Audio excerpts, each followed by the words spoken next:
In our previous video, we discussed about what is social groups, the definitions of social groups, and their characteristics. Today, we will explore the different types of social groups that exist in society. As we know, human beings are social animals, and social groups are the fundamental units of human society. These groups teach us the do's and don'ts of dealing with each other from birth to death. Sociologists have identified various types of groups by examining their similarities and differences. The different types of social groups include primary groups, secondary groups, in-group, out-groups, reference group. Let's dive a little deeper into each type of group. First type of group is the primary groups. These are the groups in which members interact closely, face-to-face, and the relationships are long-lasting and based primarily on cooperation. Examples of primary groups include family, friendships, playgroups, neighbors, and couples. Second type of group is secondary group. Secondary groups are the exact opposite of primary groups. These groups are characterized by impersonal relationships among members. They provide experiences that lack intimacy, and examples of secondary groups include schools, political parties, business organizations, and workplaces. The third type of group is the in-group. In-group refers to the group to which a person is a member.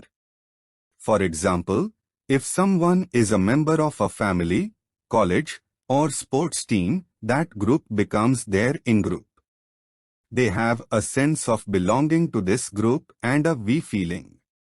Next, we have the fourth type of group is out-groups. Out-groups, which are groups of which an individual is not a member. They do not feel a sense of belonging to these groups and often consider them as they groups. For example, if someone feels a sense of camaraderie with other Indians, then Pakistan may be seen as a group of foreigners to Indians. Lastly, we have the fifth type of group is the reference group. The reference group is the group to which a person refers to evaluate themselves. For instance, if some people from a group want to become members of another group, the second group becomes the reference group of the first group. In conclusion, the main types of groups are primary groups. These are groups where people are close and have good relationships, like families and friends. Secondary groups. These are larger groups where people don't know each other as well, like schools and workplaces. In groups, these are the groups that people belong to, like sports teams or clubs. Outgroups. These are groups that people don't belong to and don't feel like they are a part of. Reference groups. These are the groups that people look up to and want to be like. These are the different types of groups that exist in society.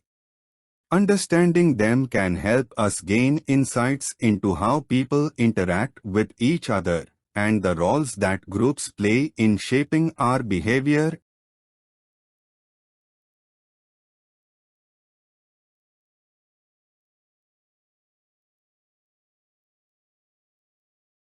When you compare a family, a group of friends, or a couple in a relationship, you probably think they have little in common. However, from a sociological standpoint, they have a major commonality. They can all be characterized as primary groups.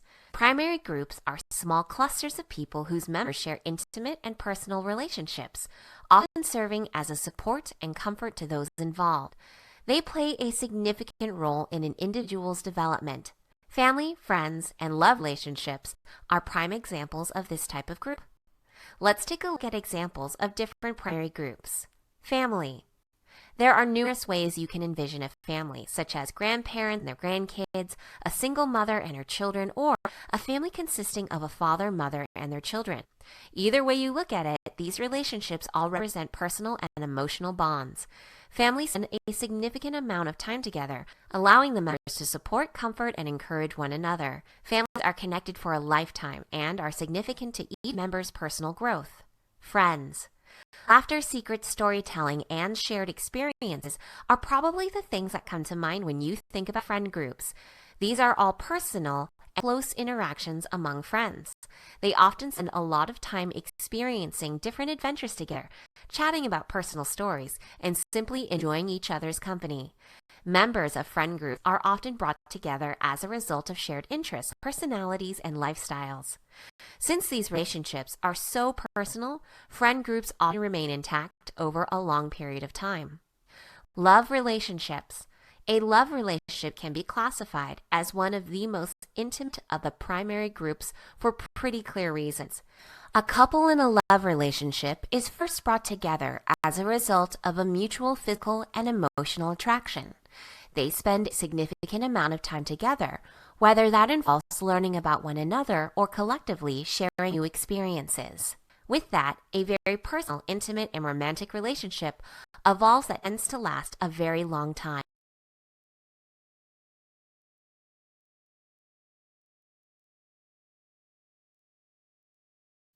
When you think of a class full of students and employees at a job site, you probably think little in common.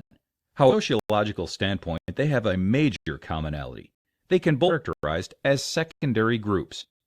Secondary groups are large clusters of people who have a fully shared purpose, often aiming to complete tasks.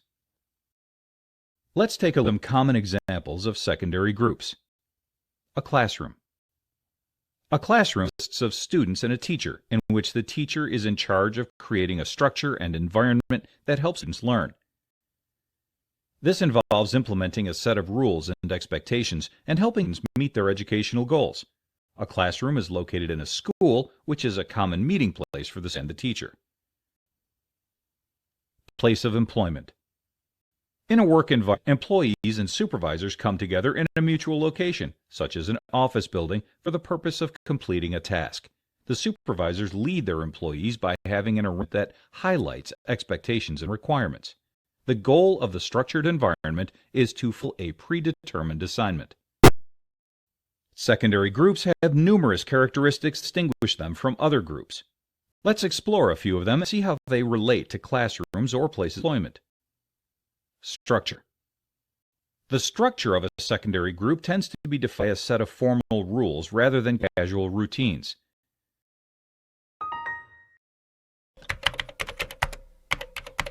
Ingroup Outgroup.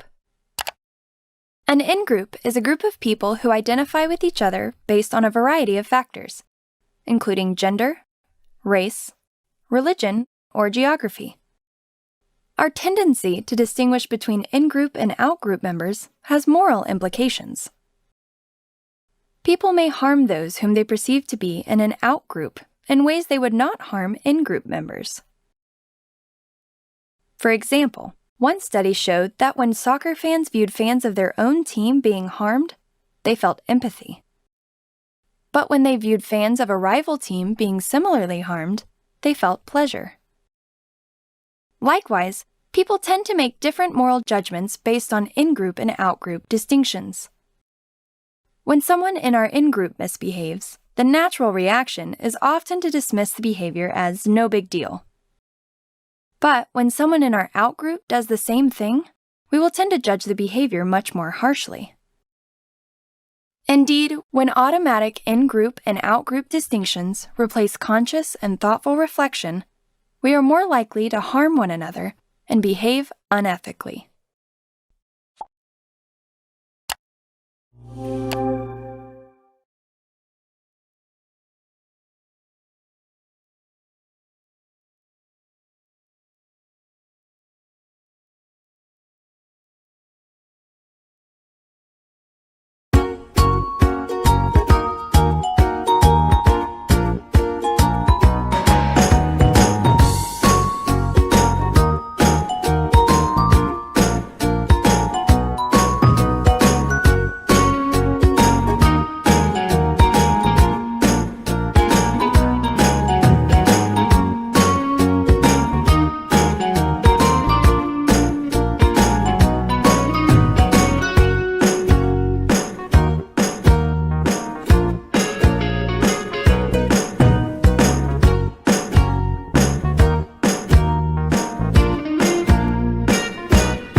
created using Powtoon.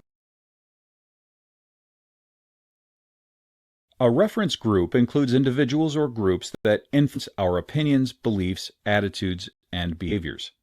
They often serve as our role models and inspiration. Marketers view reference groups as important because they influence how consumers interpret information and make purchasing decisions. Reference groups influence what types of products you will purchase and which brand of product you choose. Reference groups can be divided into two major types. A normative reference group influences your norms, attitudes, and values through direct interaction. Examples of your normative reference groups include your parents, siblings, teachers, peers, associates, and friends.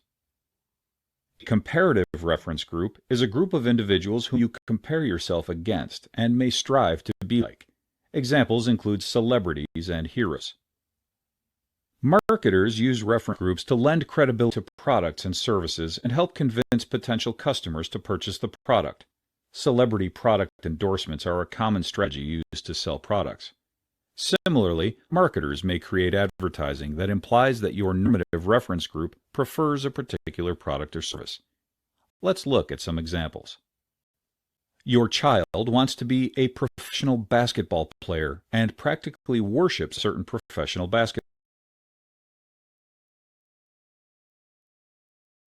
Suppose you were a college freshman moving into your dorm.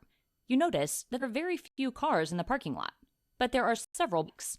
You look into the open dorm rooms and notice that a majority of the students in your dorm have a recycling bin in rooms and green flyers. You ask your new roommate about the flyers, and he tells you that the college is a green campus. Before your parents leave, you ask them to take you to the store to buy a bicycle, a helmet, a recycling bin, and other eco-friendly items. In this example, you used the college student in your dorm room as a reference group. A reference group is a group to which we compare ourselves. Reference groups, such as college freshmen, serve as a standard to which we measure our behaviors and attitudes.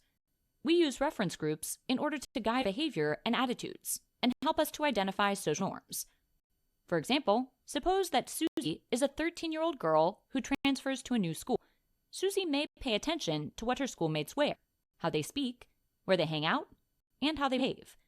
Susie then takes this information and uses it in order to modify her speech, determine what she wears to school, how she does her hair, shows to watch on television, etc. A group that we have been a part of in the past, that we will be a part of in the future, can serve as a reference group. A married man may still look to his single friends as a reference group, even though this is a group that he no longer belongs to. In the same token, a woman pregnant with first child may use women with children as a reference group, even though she does not yet belong to this group. It's important to note that a majority of us rely on multiple reference groups. So Susie may not only look to her schoolmates to identify social norms, but also to her favorite singers to compare her fashion choices to theirs. Most reference groups are informal reference groups, which means they are based on the group members' shared interests and goals. Informal groups are not structured with a specific goal in mind. Group members interact on a very personal level. Examples of informal reference groups include families, a group of local mothers, peer groups.